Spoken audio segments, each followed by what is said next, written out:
No one is coming to save you. That's a philosophy I hear often, especially during hard times when emotions feel heavy. At first, this hits like a splash of cold water, jarring, harsh, and not exactly comforting. Yes, on some level, we all know we're our own saviors, but saying that outright can feel like tossing a fish out of water and expecting it to figure out how to breathe on land. Sure, we're resilient, but does it have to feel so lonely and punishing? The idea that no one is coming adds a huge amount of pressure, as if we're supposed to handle life's unpredictability and our own struggles entirely on our own. While we're responsible for showing up for ourselves, we're also wired to need help. We need community, connection, and the sense that someone has our back. That's where this philosophy misses the mark. It ignores something extremely important. We are capable of saving ourselves, and we need support. The real challenge is understanding the kind of help we accept. And here's where things get tricky. Help often comes in two forms. There's help that accommodates our brokenness, and help that reflects our wholeness. When help caters to our brokenness, it often feels like codependency. It's constrictive, manipulative, and leaves you feeling drained rather than uplifted. Think of it as someone wrapping you in a blanket and then refusing to let you leave the couch. On the other hand, help that reflects our wholeness feels calm, clear, and empowering. It's not necessarily easy, because life rarely is, but it's easeful. And yes, those two words are different. Easy is when something requires little effort. Easeful is when, even in the effort, you feel at peace. Here's where the paradox comes in. When society demands bully us into constant survival mode, it's hard to know whether the support we seek is genuinely uplifting us or just reinforcing old wounds. Sometimes the safety nets we dismiss or the ones we cling to are quietly showing us our patterns. For example, I've been building my brand from scratch without relying on manipulative marketing tactics, scarcity-driven funnels, or strategies that prey on unhealed wounds. And let me tell you, it has not been easy.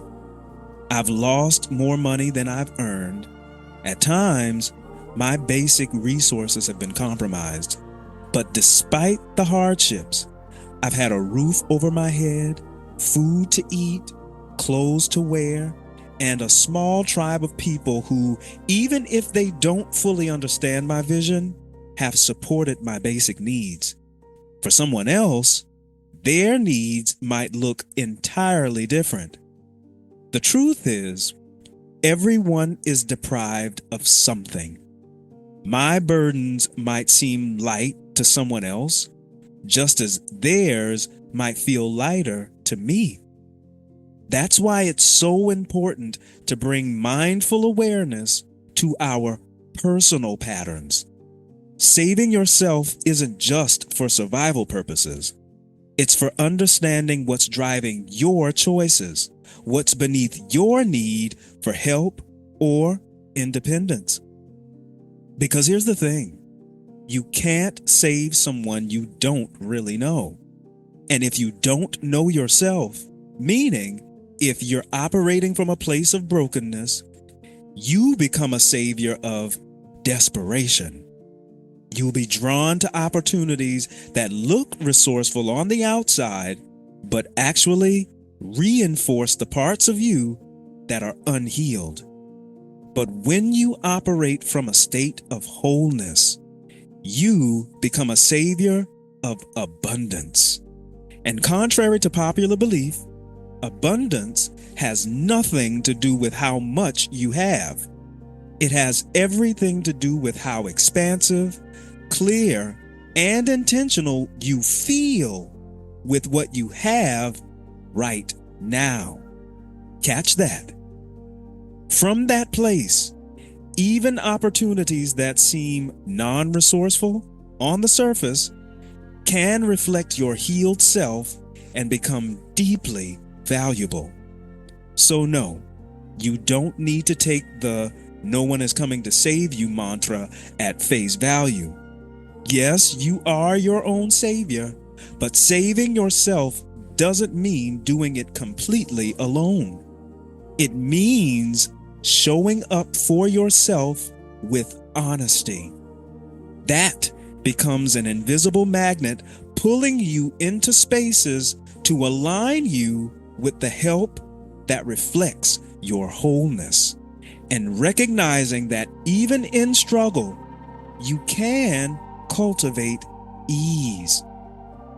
This isn't a one-size-fits-all formula, so treat it like window shopping or curating a playlist.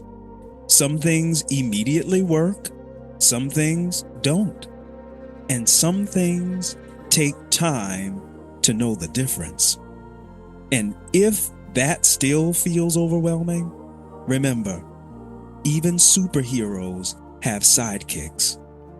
So, until next time, be kind and gentle with the parts of yourself that are doing what they have to do to survive.